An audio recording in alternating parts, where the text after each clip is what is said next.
Hello, I'm Ricky.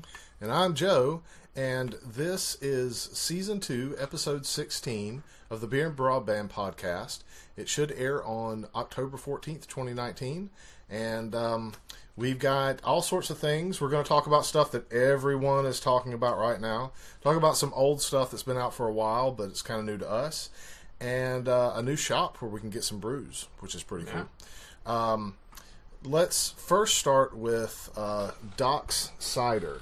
So I know you said you're going to drink the can on this one, but how about this? Why don't you read it? Okay. And talk about what it says, and I'll do the tasting. I can see it. So let's see. This is Doc's Cider. It's a pumpkin cider, 6% ABV. It says a unique handcrafted pumpkin hard cider, a seasonal cider made from pressed New York State apples with roasted pumpkin, cinnamon, allspice, fresh ginger, and nutmeg. Contains sulfites, which is normal because that's how you that's how you prohibit the yeast. Yep. Alright, got a Facebook page and some other stuff. Oh, they also a distillery, it said. Yeah, they've got a distillery somewhere. I'm not sure what they distill, but that's kind of cool. So, everything's there that they talk about. There is a slight hint of that pumpkin seed taste, like the roasted pumpkin seeds that you could get like mixed in cinnamon, but it's not a very heavy pumpkin drink. However, it is a really good cider. Yeah, it's a good base cider, semi-sweet. It's not too sweet, but it's also not dry. And yeah, the other things they're kind of riders. It's very much an apple cider with some pumpkin on it, because you can really ferment out almost all of that apple taste and then put other things on top of it, which is kind of what I was expecting, was that the flavor would mostly be from the other areas. But I kind of like this. I like this more than I think I expected to like it, because I was expecting it to be just like pumpkin and spices. Yeah, I wasn't expecting it to be a very heavy. I think I've had another Doc cider before, and I wasn't expecting it to be a super, super heavy pumpkin flavor. But I do like it has a very nice aftertaste of pumpkin that reminds me of the fall and of eating like roasted pumpkin seeds and stuff like that. So I'm pretty happy with it. Let's talk about Trophy Brewing's It's Fall, Y'all. And I'll read this can since I got it. You can do the sip. Okay. So. It is supposed to be a pumpkin spice stout with coffee and lactose sugar. It's from Slingshot Coffee Company. So Trophy Brewing with Slingshot Coffee Company. And it is 5.4% ABV. It is a brewer from Raleigh, NC, so, local people. That's why we picked it up, and picked it up at one of the local shops that's not far from here. So we'll talk about that in a minute. But what do you think? It certainly got a good coffee flavor. It certainly got good spices to it, and it's got a decent smoothness, I think, from the lactic sugars they're putting in. The only thing I don't like about it is it's got a bit of a sour to it that isn't kind of like the sour you want, I feel. Like, generally when you want an ale that's got a little bit of a sour to it, you want that acidity like at the very front, or you kind of want it at the back. Well, this isn't an ale. This is a stout. Well, I mean, that's what's wrong. Like, when you have something that has sour in it, like you get a sour ale, or just any beer that has a sour note to it, kind of want that up front, so it's like sour than smooth, or like smooth than sour. This is kind of like in the middle, and it mixes in with all the other flavors. And I get it. It's very much an acidity. It's not like a citric. Most of the time when you get like a sour ale, it's almost like a citric-y sort of acid. It's generally added directly in, or it's an acid blend. I think this is just the acidity of the coffee that just then doesn't sit well on top of some of the other things. I don't know about that. I keep taking sips of it. For me, it's a very drinkable beer. Yeah, it's not bad. I don't get any of that sourness. Really? It has coffee flavors. It doesn't have a lot of pumpkin spice flavor because it's not pumpkin. Yeah. It's pumpkin spice. It doesn't have a lot of pumpkin spice flavors on the front, but on the back you get more of that lactose and pumpkin. So for me, it's got stout flavors, all those complexities, a bit of coffee, and some back end pumpkin spice. I wouldn't say it's my favorite fall beer, but it is a very drinkable beer. It's a nice seasonal beer. It wouldn't be the one that I'd go pick up all the time. I think as far as like pumpkin goes, the flavors that are in the Doc Cider are things that I kind of like more. Yeah. But as far as like a drink that I would just pick up and be like, I would want to drink this, I would pick It's Fall Yall up at any point. Yeah, it's definitely not a bad beer. It really has caught me off guard a little bit of that sourness, and it's really just the acidity. And I'm pretty sure it's from the coffee, because it's the same acidity you get from like a black coffee. Okay. It doesn't mix as well.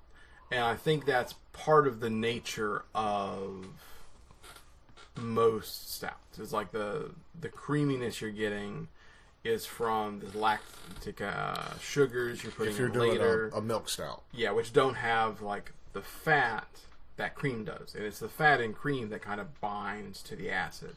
Right. So I think just for something that's coffee flavored and has like a milder coffee flavor, because it's mixed in with other stuff, it still has as much acidic bite as almost like a black coffee does to me. I gotcha. I don't get that, because generally I get more of like a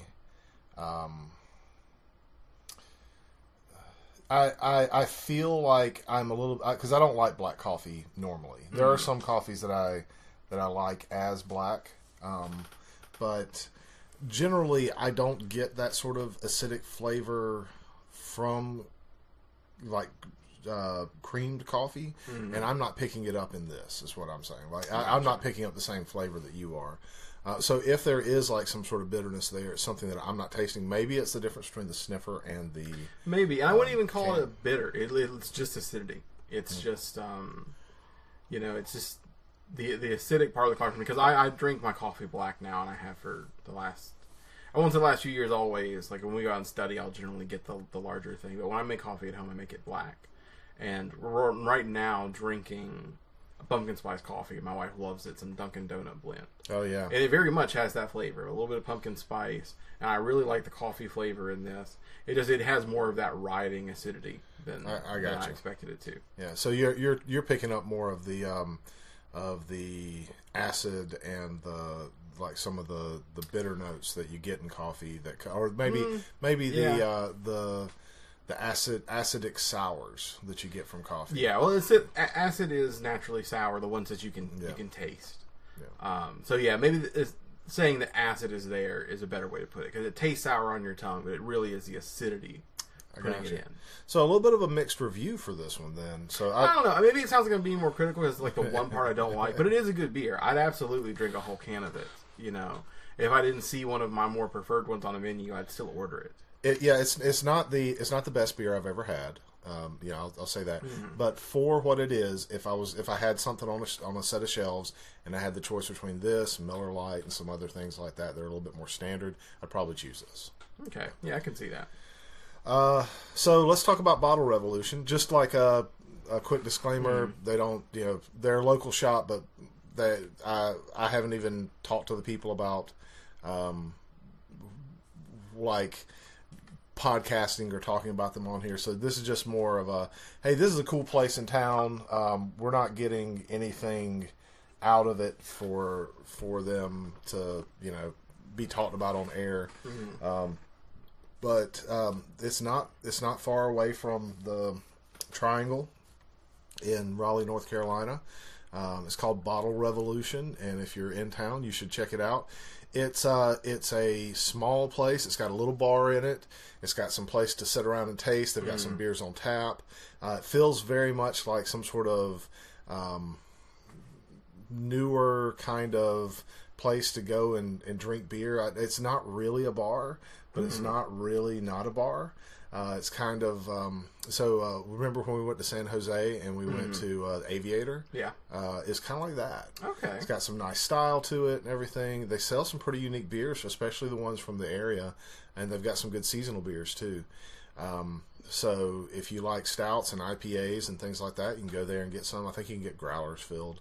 I'm not 100% sure about that, but yeah, it's a pretty neat place. I've been there twice. It's where I got beers for last podcast episode, and I got ones for this too. So yeah, I'm pretty stoked about that. I don't really have much else to say about that, and you haven't been there, so we can't really discuss it. And you haven't been to the new wine shop I go to, so we got to trade one day. Yeah, we should maybe next weekend. Like just go and check them out before we record the next set of podcasts. So I got a RTX 2070. Mm-hmm. Got that sweet ray tracing for my high frame rate display that I only play at 1080p. So it is a completely overpowered card before anybody says anything. But I got it because you suggested it. Yeah.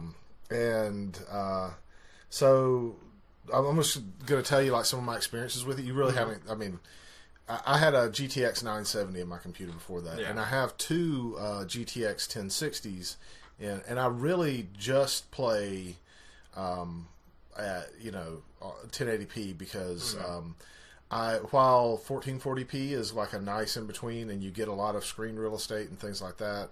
My eyes aren't the greatest, and so when icons are really tiny, it's hard for me to see all the things.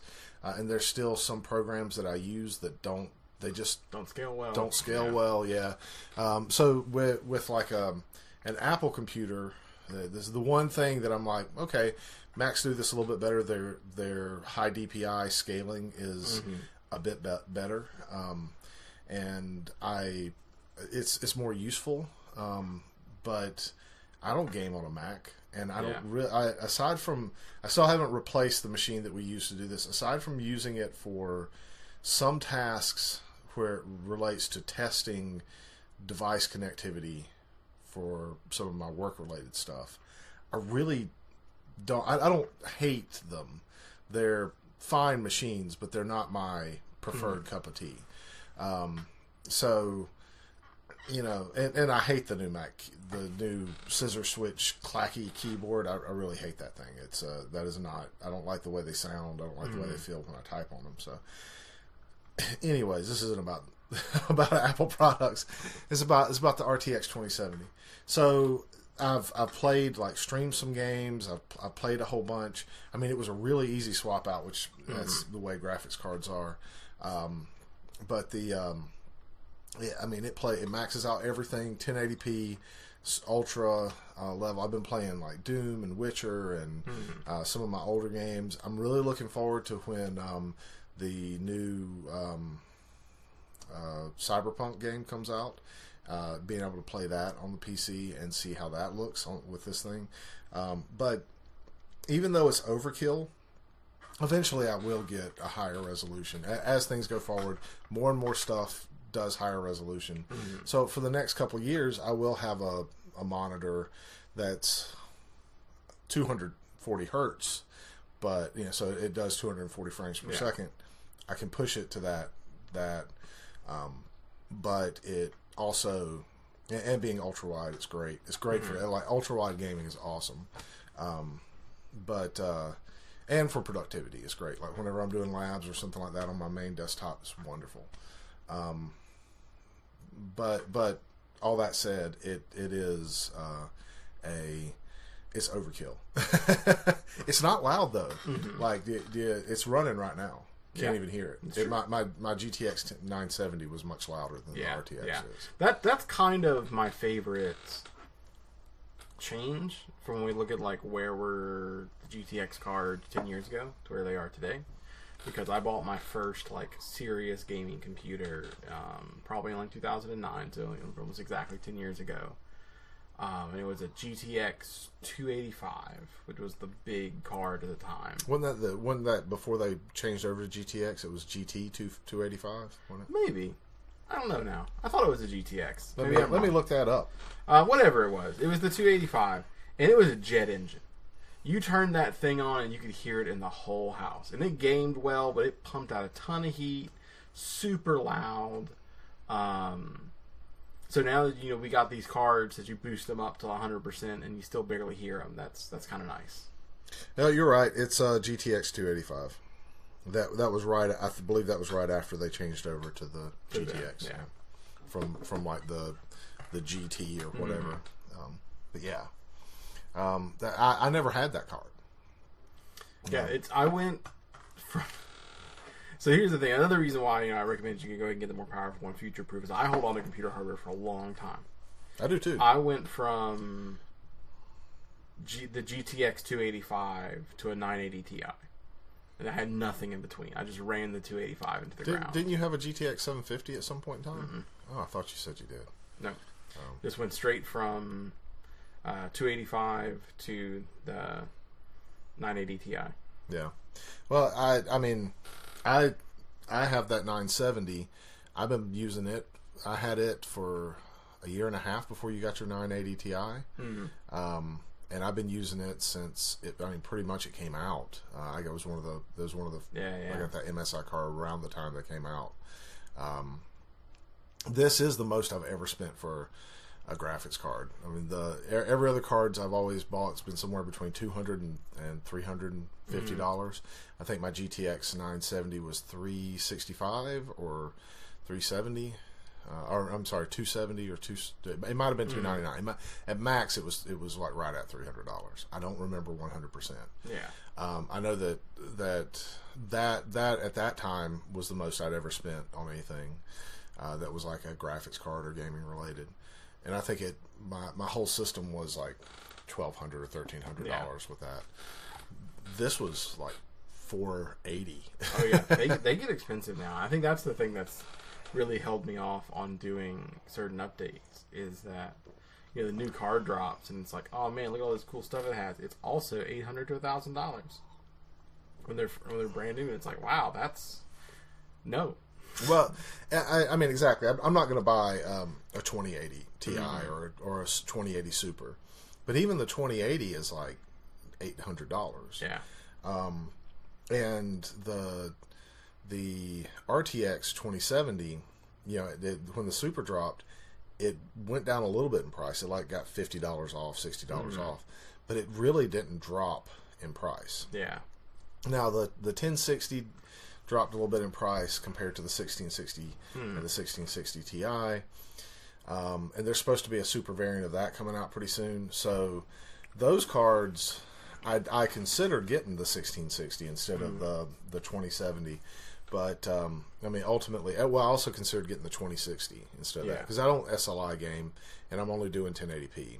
So I'm going to admit, I've never seen the point in, like, releasing the Supers like 6 months, a year after. Like the same thing like when you flagship and when you say, okay, I'm going to have 1060, a 1070, a 1080, and a 1080 Ti, and they're all available at launch. I think that makes sense because you get the like people's budgets, how far in do you want to go. But then when you're like within a year releasing newer versions of it, I've always thought that was weird. And maybe I'm 100% wrong on this because they've got their own market people. Surely they're not making just dumb decisions. But it's like if you get the enthusiasts who are like, man, I want to go buy a new card right now. I'm going to always have the newest thing. That'd be a real hard sell for me to be like, okay, now get a new graphics card a year later. That's just a little bit better than your current one. Well, they're generally not just a little bit better. They're like generally somewhere between 15 and 20% faster. But they're not better than the card line higher. It's generally what gets me. Yeah, like. The highest level one, then having a TI makes sense. So this is like the Intel and AMD discussion. It is because there is a severe lack of competition in that space. Yeah. There isn't like somebody who's really at 1080p. There are plenty of people that are competing with Intel. That's why those cards are still so low. But at 1440 and 4K, there's just nothing that competes. With Intel, and so they can create these artificial, movements. So, that's I didn't mean I wasn't trying to shut you down. No, but it's true. As I was looking at it recently when I saw that the other ones are getting TIs. I was like, well, who's buying this? Like, if you wanted something a little bit stronger than the 1060, you would have just bought the 1070. But now it's like, well, get this thing that are kind of in between somewhere. And I get it that, like, the customers that come afterwards, it makes sense. You know, now that someone that's going to buy a new card for the first time, they've got 1060 and 1060 Ti. Maybe they spend a little bit more on the 1060 Ti or something like that. But a lot of graphics card sales are at the very beginning. Like, when they first drop, people flood to them. But now you're releasing a product after your market has diminished some. Well, that's the whole point. You release something that's got a little bit more power. It's something that you can get hype for, and you can continue hype for that, and then you get a spike in sales. I guess it seems like the very sort of Apple-y, I'm going to release a new phone every year, and it's going to be just slightly better. It's exactly the same sort of thing. I just don't view people that are like, I don't view gamers that are buying graphics cards as the sort of people that get Apple-y. So the only thing that really keeps me from, like, going to something like an AMD or something like that for my graphics cards, because I'm probably not going to use Intel processors for my next build. But the only thing that keeps me from going to AMD for my graphics card is that it doesn't support the in-home streaming that I like to use that the NVIDIA graphics cards do. I'm not 100% sure that it doesn't support any in-home streaming, so I don't want to say that. But it doesn't do the like, I can't stream to my Shield or anything like that. My Shield TV works best with my graphics, but with my GTX and RTX cards, which is unfortunate because that means that's a technology that doesn't play well with the others. I use it, I enjoy it, but you get pigeonholed into it, and that's like the problem with technologies like that. You know, now technology should be giving you more freedom, but now it probably feels like to you that it's restricting your freedoms. It does. It absolutely restricts my freedoms, and it makes me unhappy about that. But, yeah, I mean, overall, even now, which is a bit later after the 2070 was released, the RTX 2070 is a rocking card. Oh, yeah. It burns through my games, no problem, especially at 1080p. Everything's maxed, getting like 200 frames per second on everything, no dips, G-Sync on, all that stuff. There you go. So it's great. So let's talk about something that everybody can probably hear, which is this new split-level AC. So I don't know if you can see that little white box over there. But it's a thermostat that is from Honeywell. It's a pretty neat thermostat. Does all sorts of like cool things as far as like gadgety stuff. I can even connect it to an app that lets me Wi-Fi control, set the temperature via Wi-Fi. I think I can set it away. It's not like a Nest learning thermostat. I didn't want anything like that. Yeah, those Nest thermostats are kind of a pain in the batukas to most people like me because they try to predict things that I don't want to take. But you can put routines on it and stuff like that. So it's got a little bit of automation built into it. It does, when it's on, push a lot of air into this room. It does. But considering that this room is almost, it's a little bit smaller than the first apartment that my wife and I moved into. I think it's maybe 300 or 400 square feet smaller. Yeah. Considering that this thing is, and it was hot. Oh yeah. This room used to get pretty warm, and I noticed you've actually got 2 AC vents in here. Did they put both in? Okay, got 3. Get the one behind you, the one over there, and over my desk, and the one on the wall. The one in the wall is the only new one. Okay. So this is a smaller one. That's a bigger one. I don't really know how this all works, but these two wouldn't push out the amount of air that it needs to. Yeah. And this is a split level system now. Yeah, so it's tied to the same system that my downstairs is, but or my second floor is. But the it has a damper in it that will shut off the airflow whenever it's got too much going through. Yeah. The only thing that it can't do is run, like, it won't heat downstairs on the second level and cool up here. Okay. Yeah. But you're right. It's a good AC system. It's very, very cool in here, but it does get a little loud. And I'm wondering if because we had this problem at my grandparents' house. Because they had a 3-story home. Or really, it was 2 stories in the basement. Right. But they were all AC. They sell little, I think they're technically filters. They're supposed to be little air filters you put in your vent. But they do a good job of like redistributing the air and slowing the flow down a little bit. So I wonder if you just like slap one of those in there, because that's the only one that really seems to be making that much noise. And I know you guys are just seeing me in the new one in the context. If that would cut down the noise a lot. I don't know. No one seems to notice it over the phone when I'm in meetings. It's just we're here, and like when I'm sitting on like here playing video games or doing something like that, it's not a big deal. So yeah, it's not overly loud. It's just something that when the room is quiet, you definitely hear coming through. Yeah, and it's got the very like the forceful noise. You can tell it's just like the vent isn't quite large enough to handle the amount of air it's trying to push through. Yeah, it's definitely a thing, but it keeps the room cool, and I'm happy, and that's all that matters to me. So it was a good decision. It's expensive though. Yeah, ACs always are, yeah. but they last a long time. Well, I could have just got the AC and it would have been much less expensive. This was AC and furnace, so they replaced everything. Yeah, but you kind of want those to be in line, because otherwise you're playing this game that you got to replace them every 5 years. Because one goes bad, then the other one goes bad about 5 years later. This should be a 20-year system. There you go. So what they said. So it should do all the things that I want it to for the next 20 years. I'm hoping that I can put a solar system on the roof too.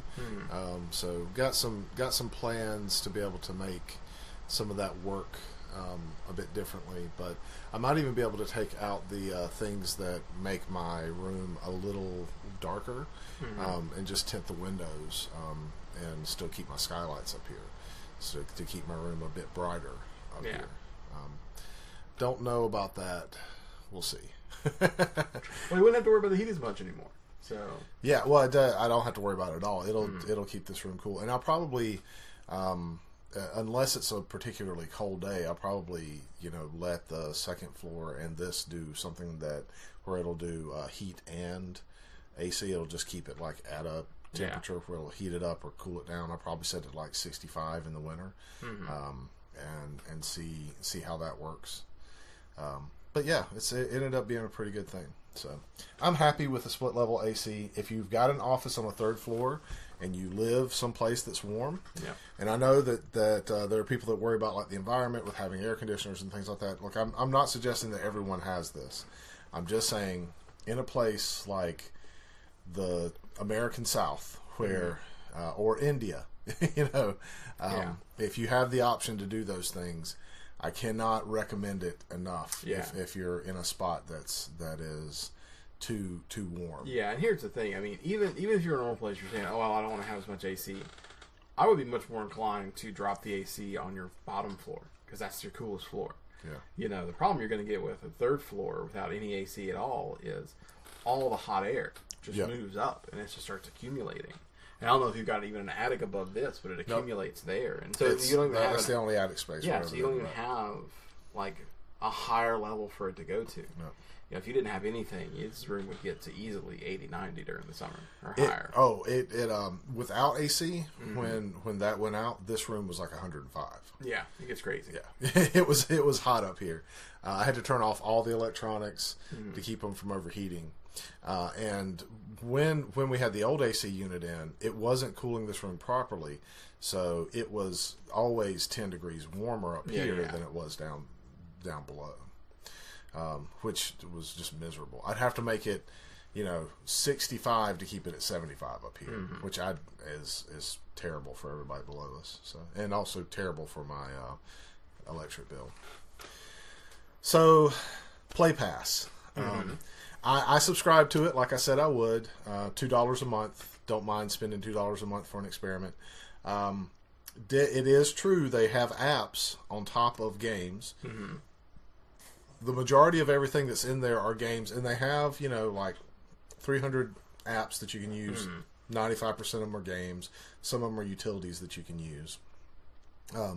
The utilities, the apps that are like more utility apps, they're not as they're not like the most popular utility apps or whatever. Yeah. A lot of those are free anyways, but you're not going to get something like Netflix or something for $2 a month. Well, I think that's the thing you're going to run into with Play, and this isn't a dig against Play. This is just think of yourself as the developer of a piece of software. You've put in-app purchases in it, especially if you're making a game. You're going to put your game in Play if you think that your profits are going to be higher if it's in Play. You've got a super, super popular game with tons of in-app purchases that people constantly have in-app purchases for, or you got like a killer app that has tons of in-app purchases that most people buy.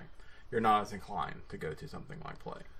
But, well, maybe. If you put things on like a Playpass, then you're going to get a definite recurring revenue for as long as that app is in there, even if people aren't necessarily installing. Yeah, well, that's the thing. It depends on what that model looks like, because there's plenty of streaming services where that's not the case. That the money you get is based on number of installs or number of use time for value. And for something we're not, how much is the pass? Well, it's $5 a month. $5 a month, and so. That's the line of it, of any streaming service is, do I make more money having it outside of it or inside of it? And I think at the beginning, you'll get a couple big ones that are going to throw their hat in just to see. But there's a lot of apps that are just kind of waiting to see how that plays out. If it plays out favorably, boom, you're going to get a flood of people. It doesn't play out favorably, maybe you don't. But that's, this isn't even about Play. That's just how these streaming services in generally go. But so I'm interested to see where it goes. This isn't a streaming service. These well, install but it's like the subscription sort of. I don't know what the technical word for that is. It's a subscription service. Yeah. So I am not. This is not me saying go out and get this. Just giving you an update that I did the thing. I have Playpass now on my phone and my tablet and things like that. There are some useful things that you can get out of it. I could see, especially if you don't have to buy it for like a year, but it's only $60 for a year, so it's kind of the same as like doing something like getting a Spotify or something like that. It does not replace buying, like having something that you already buy. And I mean, I kind of miss the days where I could buy pieces of software, physically have them, and install them on my computer.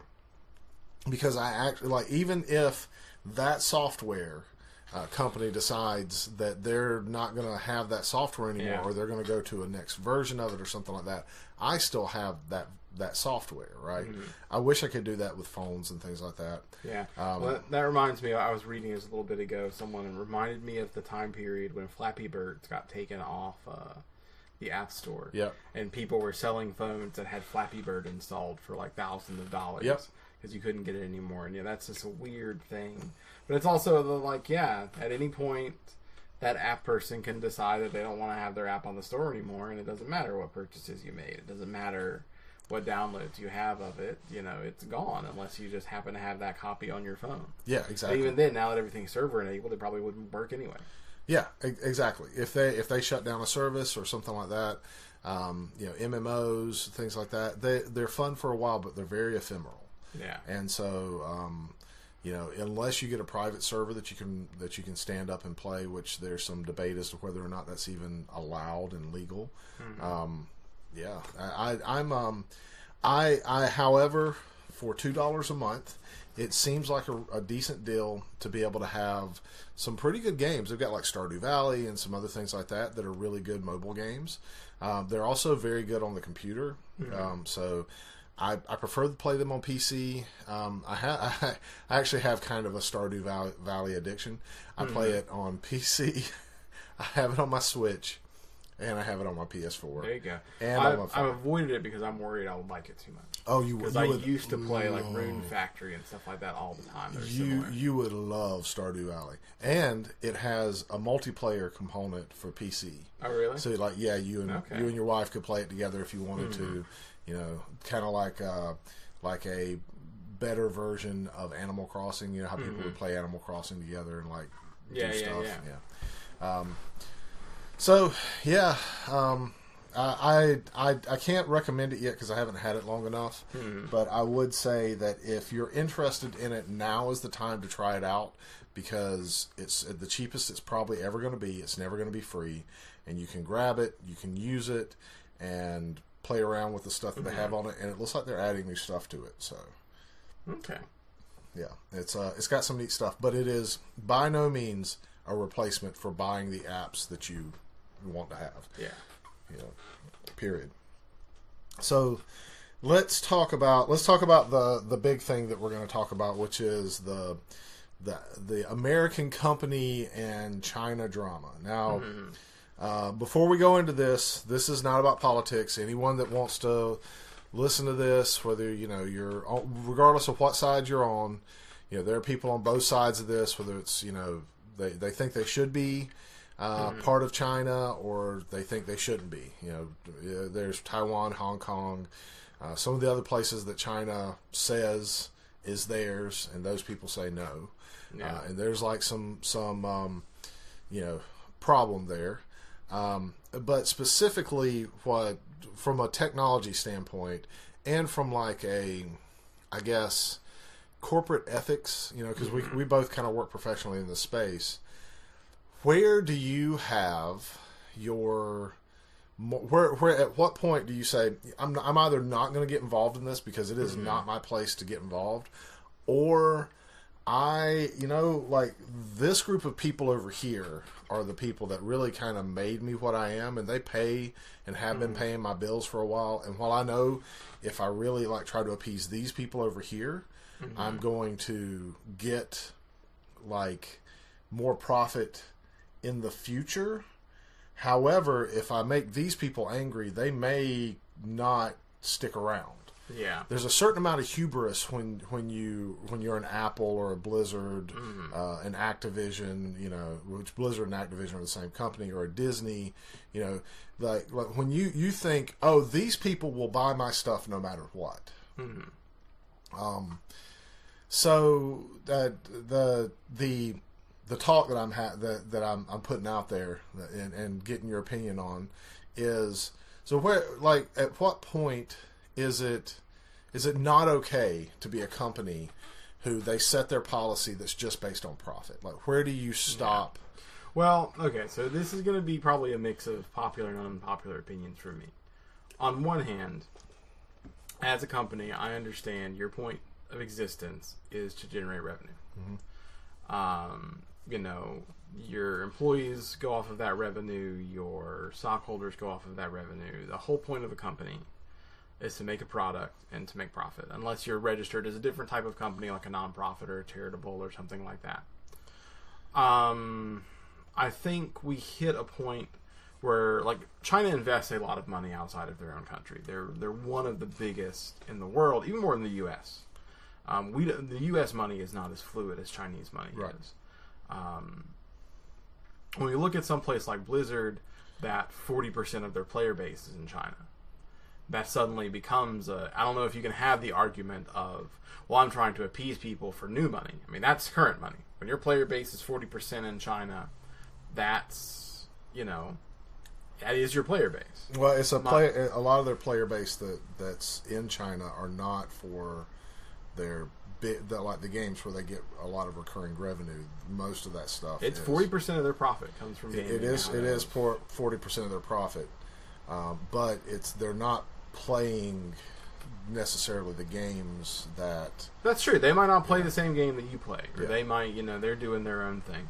There's a large part of their company, but that's not even the part I'm upset about. You find your customers where you want to find your customers. Who cares? The part that I disapprove of, and I think a lot of people, maybe not to the same laser focus as I'm going to, is that there is a real double standard here in enforcement. I think ethically, as a company, when you make your rules of business, they should apply evenly everywhere. Right. And they don't. We constantly see, when we see with Apple, someone made an app, and that app went through review, and it got approved, and it got released, But then government said, we kind of we don't like this. So they took an app off of their store, which it's their right to do. But then they reviewed it again and had modifications made and released it again. So this fits into their terms twice. And then government says, well, I still kind of don't like it. So they take it down again. They're, releasing standard packages for like, what national flags do I have? And then suddenly you start taking other countries' flags and replacing them with the flags of a different country. Right.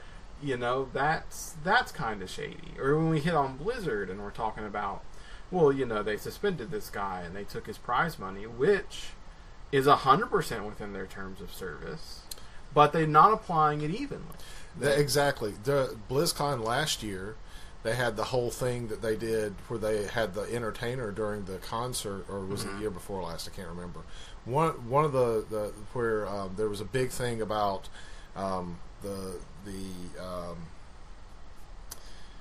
guy that went over to England and was in the Venezuelan embassy. Oh my God. Yeah. Snowden. No, not Snowden. The other guy. He just got caught. they just released him. No. Yeah, not Snowden. Snowden's the older guy. Yeah. Well, this guy's the older guy. Assailant or something like that. No, his name's not Assailant. Man, I can't believe that I have totally blanked on that name. Which is not.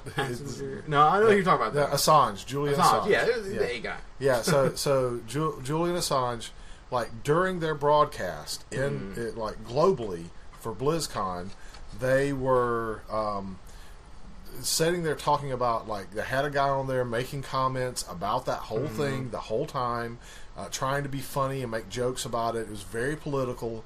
And there were a lot of people that were offended, and Blizzard was like, "Yeah, sure, this was great, this was awesome." Yeah. Who cares? I mean, even the other side of it, they've had, since this just recent one happened, other teams from other countries do the same thing. No punishment to them, because really, what this looks like, and you can say, well, it's because they didn't want to do anything again because of all the spotlight on them. But it just feels like, oh well, this person who said it wasn't in this other country that seems to be getting different sets of rules. So, that person got banned, but these people won't. Yeah. And I think that's where my issue is. If you're going to have a company, I understand you're about profit. You're going to find your customers where you can find your customers. But you have to have equal rules. I mean, I think, especially as an American company, because really, I feel like America is founded on the idea that everybody's free and everybody's treated equal. So you're already skirting lines with like, you're doing a lot of business in countries that maybe aren't so free. But then at the same time, you're switching around and said, okay, but now also everybody's not equal. Well, but that's my point. Like, so you were talking about 40%. You would rather keep that 40% happy and treat your 60% of people that are from, the other market, most of them in the U.S. or one of the countries that has these values. Yeah, in the West. In the West, yeah. And you would rather just, like, alienate them to have the other people appeased. And they treat the other thing that I find to be very and I mean I canceled all of my that's why I've heard so much about it, because my wife has as well. She's played Overwatch almost every single day for years, and she uninstalled it and deleted her account. Yeah, I didn't delete my accounts. I guess I could go and do that. I didn't even think to do that. But I completely can't. Like, I played World of Warcraft for years, had a running thing. I just quit playing the game because I was playing Classic WoW, and I loved it. As a matter of fact, I was slated to talk about how much I was enjoying Classic WoW and how it's the best WoW. But now, I won't play it. And it's because I don't want my money going to a company that is going to support things that I really disagree with. Yeah, I think that's where the customer hits them. Yeah, as a company, I'm not sure it's their responsibility to care about the laws in the countries they do business as long as they follow the laws. But you have to be prepared for your customers to say, hey, look, I don't agree with X that's happening, in another market you do business in.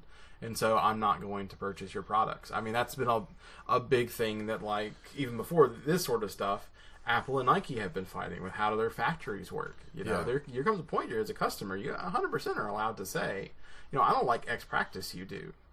But this is just highlighting to me that, like, if you're going to have different practices for different groups of people, I think that becomes a business ethics problem. Yeah, that becomes that's more my problem. Like, from a business ethics standpoint, not like I'm not even making a statement about whether I'm, you know, for the problems that are going on or against the problems that are going on between China and Hong Kong. You know, I have my personal opinions about that. I'm not pro-China, but I don't necessarily think that I need to be involved in what's going on in Hong Kong either. So, like, I mean, not trying to make that sound that way, but that's not my point. My point is that's not our place to necessarily get involved, and we sometimes do, and that's not cool. But that's like a governmental thing, and companies aren't really supposed to be like trying to punish people legally.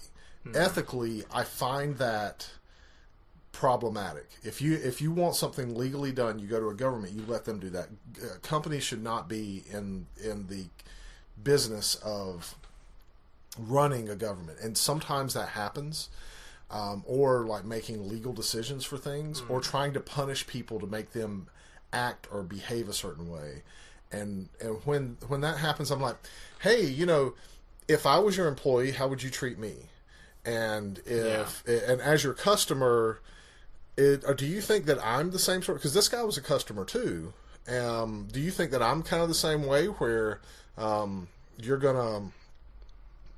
if I do something that's socially acceptable, you're cool with that until it starts to look like it's gonna, you know, hurt your bottom line or something in another country that doesn't have anything to do with me. Well, it's the same flip side that, like, you know, I don't think anybody in the West is pro-censorship. And there's been a lot of talk the last couple of years. Is there censorship in some sorts of big tech? Like, are certain political views favored or not favored? And these companies come out and they say, absolutely, we do no censorship whatsoever. You know, if you feel that, like, our search algorithms are bad, you know, that's... You know, we just go off of what people want. These are what people want. We don't ban particular apps or games or whatever. And the jury's out on whether or not that stuff happens here in America.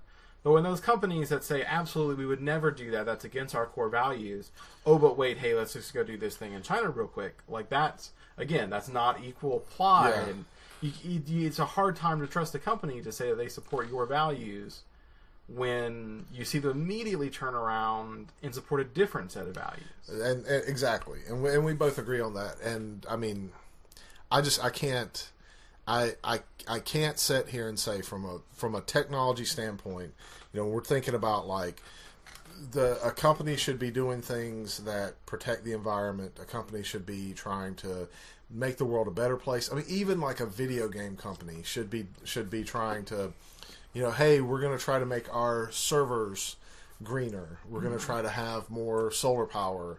We're going to try to do this. We're going to try to do that. You know, use low-flow toilets in our bathrooms. I mean, whatever it is, you want the companies that you become involved with to be ethical, because if you're giving them money to be sustained for however many years, then and you want this world to be around for your kids. And they should be doing things that are, and I feel like before when I was trying to say this, I was going off a little bit weird tangenty, but they should be doing things that uphold those values. If you're giving them money, you know, you're voting with your dollars. They shouldn't be, you know, trying to dissuade governments from doing the right thing. They shouldn't be doing stuff like that. We had companies in the past that did that stuff. We still have companies now that do it. No company is good or your friend. And if at any point that company starts, you know, misbehaving, they need to get smacked. It's like, or, you know, in some way, shape, form, or fashion, they need to feel that pain so that they will quit doing that thing. Yeah. Well, that's the thing with the customer. I feel like, especially here in America, we're very kind of like neutral and disconnected from that most of the time, or at least I think like the average person is. That, you know, you really got to think about who you're supporting outside of just like what is the product I'm getting from them, you know, there's 150 people that'll sell you any particular thing, or maybe even more. I mean, go to Amazon, search random item. It's everywhere. Right. You know, nobody's the sole maker of one thing unless it's a name brand. Even then, there's other brands for it. So you really kind of got to pick the companies you support based on like who are really supporting value. I mean, almost think about it if every time you purchase something, your money is changing hands the same as you were giving to like a charity or you were giving to anybody else. You know, yeah, they're giving you X product, but what else is that money going towards? And just try and be, you know, conscious about that. You know, that's why I don't buy shoes that get made in sweatshops. And I mean, the shoes that get made in sweatshops are good shoes. They're nice shoes. Sometimes they're cheaper than the shoes I buy, but at the same time, I don't want to support that. Yeah, I'm the same way. I try to I don't buy Nike, I don't buy Reebok, I don't buy things like that because I'm worried that those things are things that get made and if I find out that a company that I'm, you know, but that I mean that's more like my personal opinion from like a that's true. But that's the thing; it's everybody's personal opinion. Yeah. Everybody kind of gets to make that decision, and that's what I kind of want more people to see out of the stuff that's happening with these companies right now. Is, you know, we start looking at Apple and saying, well, Apple has done this terrible thing, or Blizzard has done this terrible thing, and they're a business trying to make money, and we personally don't agree with what they're doing. And apart from, you know, we're going to have separate sets of rules for separate people, that might get into like a legal, ethical territory. But outside of that, there's nothing illegal about Nike using a factory in China. It's just that if we don't like it, we just got to stop buying their shoes. Right. Like, that's the only power that we have is to just say, hey, I don't like X, I'm not going to support X. And it really is also as simple as that. Because when the company is there to make money, and we say, okay, well, we've made special rules for this 40% because we want to keep that 40%. Oh, but hey, now we're really starting to lose people in the 60%. They got to make a business decision. Do we keep the 40% or do we try and get back people in the 60%? And, you know, that's their prerogative what decision they make. Right. Your only prerogative as a customer should be whether or not you feel like you should support the people you're supporting. Yeah, I mean, I totally agree with that. I mean, look, a lot of these companies, all the things that they've done, they're lawful evil. You know, they to use a D&D term, they're definitely doing things that are morally wrong, but it's well within their rights to do. So I don't necessarily have an issue with that. It's the two-facedness. Yeah. We're trying to say we're ethical and good and show this face to you, but really we're not going to do that when it comes down to it. We're going to sell out. And there's a line like if I needed a job and I had to survive, I might work for a company that I don't necessarily like. But I sure as heck wouldn't go work for Blizzard. You know, I mean, if they were like, hey, we need a network architect tomorrow, and we need somebody to come work for us, I would probably I'd have a really hard time accepting that, even if it was like, you know, $300,000 a year, or well, they've had senior employees walk out. Yeah. I feel like, you know, who knows where the line between, I think it's Activision that bought him out and Blizzard is. Yeah. But I know a lot of older Blizzard employees are really starting, even before this, starting to speak out. They don't like the direction the company is going. Yeah. And, you know, that sucks because, you know, I feel like there was a time, like when my dad was how old I was and in his first jobs, that really companies were built by their employees. That, you know, a company was its employees, and it was a big deal if employees started to feel like they didn't like where a company was going. And at some point that changed. And well, it changed when the stock market became so looking at investor relations and at the dividends that you give to your investors, as your stockholders are the people that you're trying to keep the happiest. So your number one responsibility is to keep them happy, instead of looking at like just an agreement between two people. When that happened, and that, especially in America, that really changed the way that companies operated. They started doing things less. And we always had companies that did unethical things. I don't want to make it sound like, you know, America like had this idealistic thing.